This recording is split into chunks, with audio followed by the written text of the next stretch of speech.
and export starting August the 1st. And on Sport News today, female yellow-green storm Benin camp for a World Cup qualifiers. Here is the news in detail starting with entertainment stories. Actress Aziza Chiromo has recounted how her voice became damaged during the filming of a movie. Speaking in an interview, she said the incident occurred when she received news that her senior colleague Surutu had lost her child on the day of filming. Azizat explained that she was overcome with emotion and screamed, which led to her vocal cords becoming damaged. The Minister of Foreign Affairs, Ambassador Yusuf Tuga, has said the United States is mounting pressure on African countries to accept Venezuelan deportees, stating that it would be difficult for Nigeria to do so. The minister also clarified that the fresh 10% tariffs imposed on Nigeria by US President Donald Trump's administration may not have anything to do with President Bola Tinubu's meeting with BRICS nations. Ambassador Tuga made this known in Abuja during a one-on-one interview with journalists. In another story, pensioners under the aegis of the Nigerian Union of Pensioners NUP Southwest Zone have lamented the backlog of unpaid gratuities and pension arrears owed to retirees in the region. The pensioners, who threatened not to vote for any governor who fails to cater to their welfare and well-being in the 2027 general elections, appealed to all governors in this region to urgently address the hardship they are facing. Speaking after the Southwest Zonal Council meeting held in Akure, the Ondo State capital, the Zonal Public Relations Officer of the Union, Dr. Olusegun Abaton, expressed deep dissatisfaction over the continued neglect of pensioners' welfare, particularly in Ondo and Ekiti states. The Ogun State government has issued a 30-day ultimatum to all banks operating within the state to obtain and regularize their development permits or face enforcement action. The Commissioner for Physical Planning and Urban Development, Town Planner Olatunji Odunlami, gave the warning during a stakeholders meeting organized by the Department of Urban Development at the Ministers' Conference Hall, Okemoson, Abeokuta. He explained that any structure put on the ground, under the ground, or over water qualifies as development and must comply with the relevant physical planning laws of the state. He noted that the meeting was a final call for partnership with banking institutions as stakeholders to ensure orderly development. Thank you for staying tuned. Newsline returns shortly. Please stay with us. Melody 100.7 FM. Doing business without advertising is like winking at a girl in the dark. Do not be like a potential bachelor who is busy cutting an eye for a beautiful lady in a very dark room. Give your business the much needed publicity it deserves. Come do business with us by advertising your goods and services on Melody 100.7 FM Ibadan, and let's use our platform to uplift your own. Advertise with us by contacting our marketing department at number 2 MB Makpaderu Street, Bodewasimi, Basharun, Ibadan, Oyo State, Nigeria. Telephone 0915-500-107. That is 0915-500-1007. You can also follow us on all our social media platforms at Melody 107 FM. At Melody FM Ibadan, we help make your business to blow. Yaga yaga. Melody FM, your real home of entertainment. Stay tuned with Melody. Melody 100.7 FM.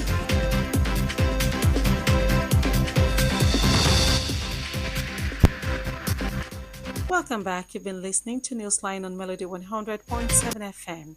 Thank you for staying with us. The news continues. The Group Chief Executive Officer of the Nigerian National Petroleum Company Limited, Mr. Bayo Ujulari, has attributed the country's high oil production cost to massive security investment aimed at safeguarding crude oil pipelines in the Niger Delta region. Mr. Ojulari, who spoke at the sidelines of the Ninth Organization of Petroleum Exporting Countries International Seminar in Vienna yesterday, said Nigeria's current cost of crude oil production had surged to as high as $30 per barrel, more than double the global average. This is 200% higher than the cost of production. This is 200% higher than the cost of producing the same crude oil in Saudi Arabia, which is $10 per barrel. And on the foreign scene, Canada will face a 35% tariff on export to the United States starting August the 1st. President Donald Trump announced this in a letter to Prime Minister Mark Carney. It was the latest of more than 20 such letters issued by President Trump since Monday as he continues to pursue his trade war threat against dozens of economies. Canada and the US have been locked in trade negotiations in hopes of reaching a deal by July 21, but the latest threat appeared to have shifted that deadline. Both Canada and Mexico are trying to find ways to satisfy President Trump so that the free trade deal uniting the three countries, known as USMCA, can be put back on track. Finally, on sport news today, Nigeria women's senior cricket team, the female Yellow Greens, are currently in a 14-day open camp at the High Performance Center in Benin City ahead of next month's 2026 ICC Women's T20 World Cup Africa qualifiers in Namibia. The Nigeria Cricket Federation has invited 22 players to camp ahead of the Division 1 qualifier, which will be held from August 28 to September the 7th. The players in the Nigerian camp are a bunch of stars from the ICC Under-19 Women's T20 World Cup, which was held earlier this year in Malaysia, as well as other regulars and newly invited players. They include Captain Favour Esegbe, Salome Sunday, Esther Sandy, Peculiar Agboya, Kehinde Amusa, Victory Igbenedion, Christabel Chukwuwanye, Shola Adekunle, Rachel Samson, Lillian Ude, Anointed Akibe, and Peace Hussein.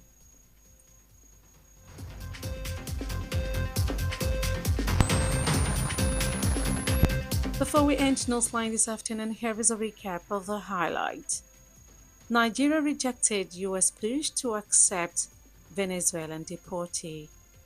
Southwest pensioners lament unpaid gratuity pension arrears. Actress Aziza Cheromo says she permanently lost her voice on a movie set. NNPC says security investments are driving up crude production costs. And on the foreign scene, US President Trump threatens 35% tariff on Canadian exports starting August the 1st. Finally, on sport news, we told you that female yellow-green stormed Benin camp for World Cup qualifiers. And we've come to the end of Newsline on Melody 100.7 FM. Kindly join us on our social media platforms for more news stories and excellent programming. Newsline was compiled and produced by Popola Egunfemi. Edited by Temitope Bremo. I am Elizabeth Awoku. Please stay tuned for the Yoruba version of the news shortly. Good afternoon and thanks for listening and happy weekend.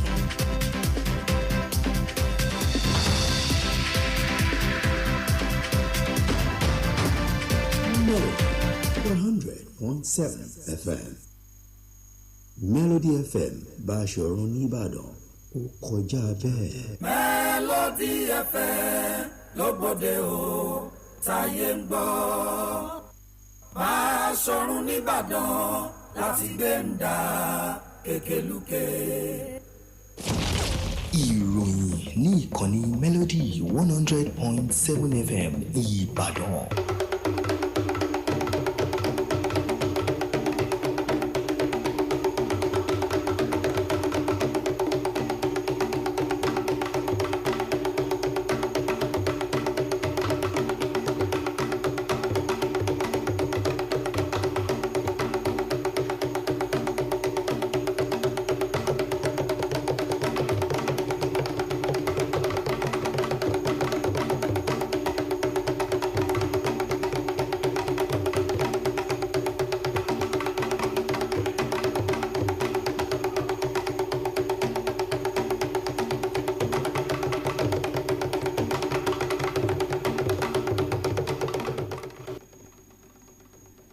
Ẹ káàsán, àkójọpọ̀ ìròyìn ló ń dé sí etí gbọ̀nyìn láti ìkànnì Melody 100.7 FM. Eyitayo Olúṣọlá ni oníròyìn. Ṣáájú ẹ gbọ́ àwọn kókó tó wà nínú ìròyìn náà.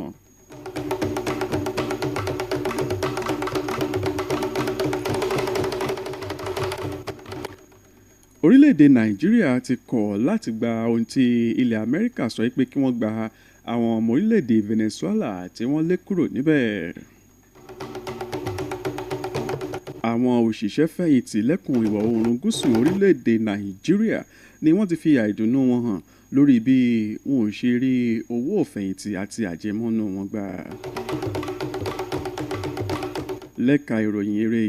Lẹ́ka ìròyìn amúlùúdùn, òṣèré tíátà Azizat Ṣòròmú ti sọ pé òun pàdánù ohùn òun lẹ́nu iṣẹ́. Ìròyìn okòwò, iléeṣẹ́ elépo rọ̀bì ilẹ̀ wa Nàìjíríà NNPC ti sọ pé owó tí wọ́n ná lórí ètò ààbò òun náà ni ó fà á tí owó tí wọ́n ná lórí epo rọ̀bì tó fi lọ sókè. Ìròyìn ilẹ̀ òkèrè, ààrẹ ilẹ̀ Amẹ́ríkà ti dúnkòokò wípé owó orí ọjà tí ó ń wọlé láti orílẹ̀-èdè Canada òun náà ni yóò di ìdá 25 bẹ̀rẹ̀ láti ọjọ́ kìíní oṣù kẹjọ. Ẹ gbọ́ ìròyìn náà lẹ́kùnrẹ́rẹ́.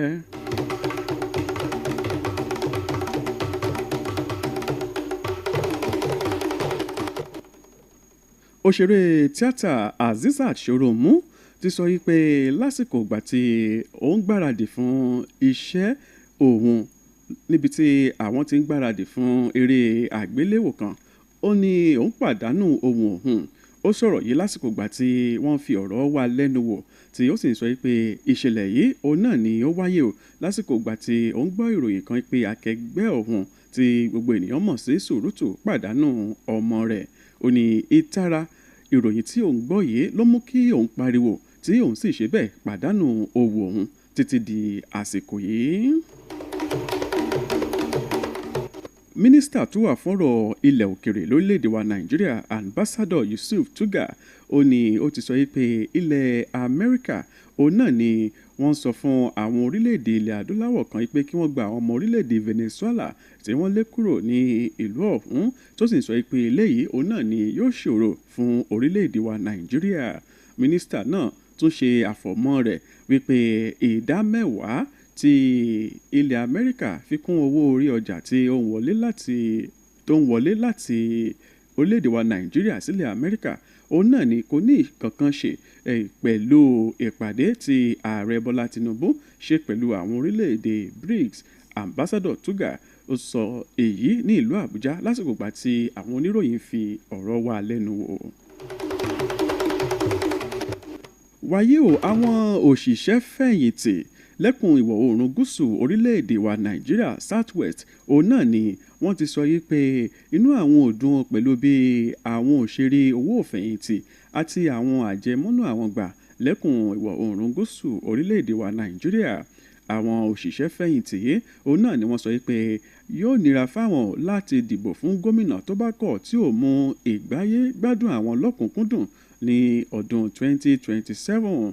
Wọ́n wá fi àsìkò yìí rọ̀ àwọn gómìnà lẹ́kùn ìwọ̀ oòrùn gúúsù orílẹ̀-èdè wa Nàìjíríà ní Southwest wípé kí wọ́n tètè gbé ìgbésẹ̀ láti rí pé wọ́n tán gbogbo ìṣòro àwọn òṣìṣẹ́ fẹ̀yìntì. Ẹni tí ó jẹ́ alukoro ẹgbẹ́ àwọn òṣìṣẹ́ fẹ̀yìntì lẹ́kùn ìwọ̀ oòrùn gúúsù orílẹ̀-èdè wa Nàìjíríà ọ̀mọ̀wé Olúṣẹ́gun Àbátàn òun náà ni ó fi àìdùnnú rẹ̀ hàn lórí bí àwọn òṣìṣẹ́ fẹ̀yìntì ní ìpínlẹ̀ Ondo àti ìpínlẹ̀ Èkìtì bí wọn ò ṣe rí owó ìfẹ̀yìn tí wọ́n gbà. Ó sọ̀rọ̀ yìí lẹ́yìn ìpàdé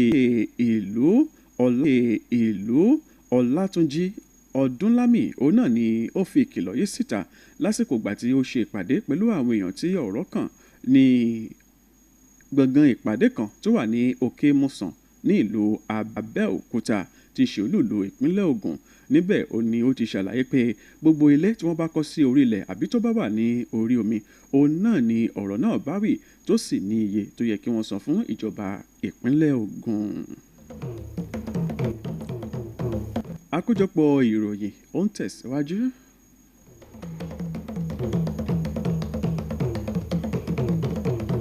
Melody FM Báṣọ̀run nìbàdàn ó kọjá bẹ́ẹ̀.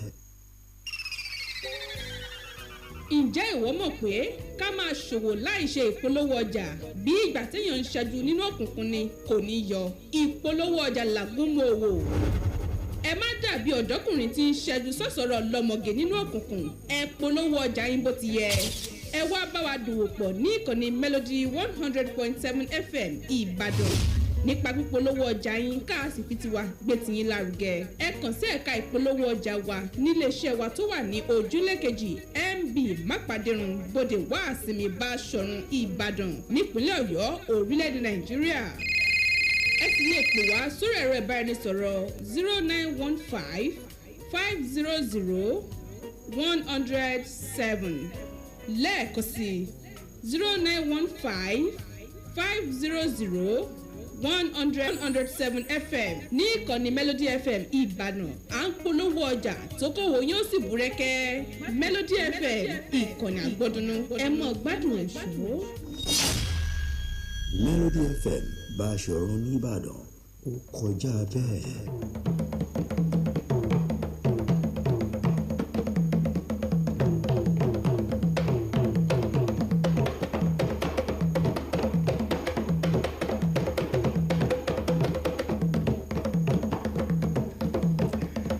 Ẹ káàbọ̀ padà àkójọpọ̀ ìròyìn òun náà ni ẹ̀ ń gbọ́ láti ìkànnì Melody 100.7 FM. Adarí iléeṣẹ́ elépo rọ̀bì ilẹ̀ wa Nàìjíríà NNPC ọ̀gbẹ́ni Báyọ̀ Ojúlárí ó ti sọ pé owó tí wọ́n ná láti pèsè epo rọ̀bì lórílẹ̀‐èdè wa Nàìjíríà ló fà á tí owó tí wọ́n ná lórí ètò ààbò fún àwọn ọ̀pá epo lórílẹ̀‐èdè wa Nàìjíríà òun náà ló fà á tí owó epo rọ̀bì tí ó fi lọ sókè. Ọ̀gbẹ́ni Ojúlárí òun ló sọ̀rọ̀ yìí níbi ìpàdé àwọn orílẹ̀-èdè tí wọ́n fi epo rọ̀bì ṣọwọ́ sí ilẹ̀ òkèrè. Níbẹ̀ ni ó ti sọ pé owó tí orílẹ̀-èdè wa Nàìjíríà ná láti dáàbò bo àwọn ọ̀pá epo lẹ́kùn Niger Delta òun náà ló fà á tó fi jẹ́ pé owó tí wọ́n ná láti pèsè epo rọ̀bì lórílẹ̀-èdè wa Nàìjíríà ó túbọ̀ ń lọ sókè sí i. Ìròyìn ilẹ̀ òkèrè. Orílẹ̀-èdè Canada òun náà ni wọ́n sọ pé owó tí wọ́n mọ̀ san lórí ọjà tí ó ń wọ ilẹ̀ Amẹ́ríkà yóò tún gbé pẹ́ẹ́lí sí i pẹ̀lú ìdá 25%. Ààrẹ ilẹ̀ Amẹ́ríkà Donald Trump ló sọ pé tó bá ti di ọjọ́ kìíní oṣù kẹjọ ọdún tá a wà yìí òun náà ni àṣẹ náà yóò bẹ̀rẹ̀ sí ní fìdí múlẹ̀. Ó sọ̀rọ̀ yìí nínú lẹ́tà tí ó kọ sí olóòtú ilẹ̀ ọ̀hún Mark Carney tó sì sọ pé nínú lẹ́tà tí àwọn kọ yìí pé oríṣiríṣi lẹ́tà tó ti tó 20 níye òun náà ni wọ́n ti jọ sọ lásìkò ìgbà tí wọ́n fi ọ̀rọ̀ jomitoro ọ̀rọ̀ lórí ọ̀rọ̀ okòwò tó sì sọ pé eléyìí òun náà ni yóò gbéra sọ ò tí ó bá ti di ọjọ́ kìíní oṣù kẹjọ ọdún tá a wà yìí. Wọ́n ní orílẹ̀-èdè Canada àti orílẹ̀-èdè Mexico náà ni wọ́n gbìyànjú láti rí i pé wọ́n ṣe nǹkan tí ilẹ̀ Amẹ́ríkà sọ yìí láti ẹnu ẹni tó jẹ́ ààrẹ ilẹ̀ Amẹ́ríkà Donald Trump.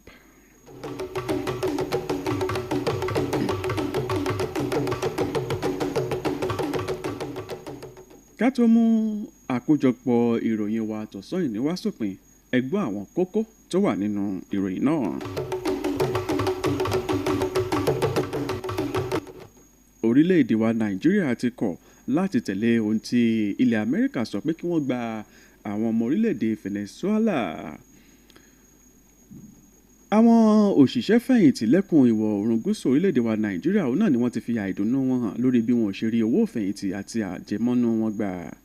Òṣèré tíátà Azizat Shoromu sọ pé òun pàdánù ohun òun lẹ́nu iṣẹ́.